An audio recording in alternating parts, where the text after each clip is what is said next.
jejakmu Tuhan. Gereja Sitri Pemulihan Kupang mempersembahkan Soul Care, renungan untuk memelihara jiwa kita di dalam firman Tuhan.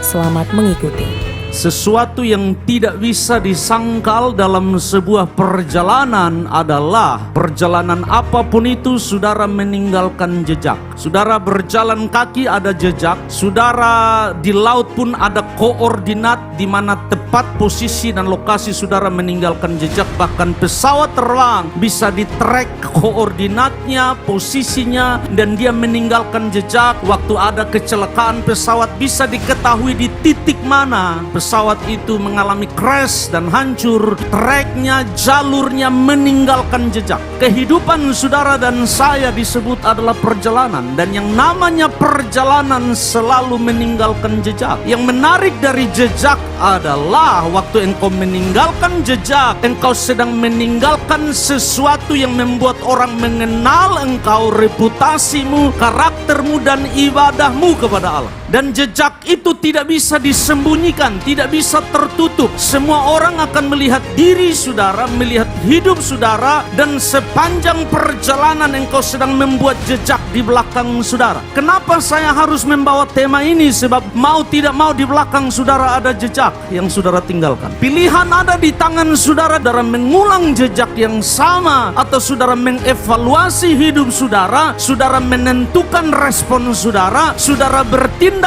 hati-hati. Oleh karena itu Bapak Ibu Saudara, saya ingin bawa saudara belajar dari Daniel, orang yang luar biasa. Ayat yang kelima, kemudian para pejabat tinggi dan wakil raja itu, mereka ingin melakukan sesuatu, mencari alasan dakwaan terhadap Daniel dalam hal pemerintahan. Tetapi mereka tidak mendapat alasan apapun atau suatu kesalahan, sebab ia setia dan tidak ada didapati suatu kelalaian atau suatu kesalahan padanya. Bapak Ibu yang ada di dunia sekuler dan dimanapun saudara berada, Tuhan taruh saudara di sana. Jadikan itu mimbar saudara untuk saudara melayani, di mana orang melihat excellensinya saudara. Jangan bawa nama Tuhan tapi tidak excellent. Jangan sebut nama gereja tapi tidak excellent. Tetapi lalu mereka mulai cari cara lain. Ini yang saya bilang jejak. Maka berkatalah orang-orang itu, tenang, kita tidak akan mendapat suatu alasan dakwaan terhadap Daniel ini kecuali dalam hal ibadahnya kepada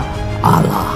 Jejak yang Daniel tinggalkan terbuka bagi semua orang. 3 kali sehari dia akan naik ke loteng menghadap ke Yerusalem berdoa, mau potong leher. Daniel bilang, Allah Yehova tetap Allah saya. Jejak itu terbuka lebar, dan waktu mereka cari cara alasan untuk menghajar, untuk menjatuhkan, untuk membuat Daniel gagal, ternyata tidak didapati. Tapi mereka ingat, ini orang kalau ngomong dia nama ibadah. Mereka bilang, kita tidak akan dapat kesalahan lain kecuali dalam hal ini, ibadahnya kepada Allah. Kenapa mereka berani ambil kesimpulan itu? Sebab terbukti jejak di belakangnya bahwa orang ini memang orang beribadah. Jejaknya jelas. Silakan pilih jejak ibadah seperti apa yang kau mau buat. Jejak penyembahan seperti apa yang kau mau buat. Jejak pelayanan seperti apa yang kau mau buat. Saya belajar satu hal, kalau pagar rohani saudara, komitmen saudara kepada Allah saja bisa engkau rubuhkan, maka komitmen kepada manusia saya ragukan. Kenapa? Kalau kepada Allah saja engkau bisa rubuhkan, bagaimana dengan manusia?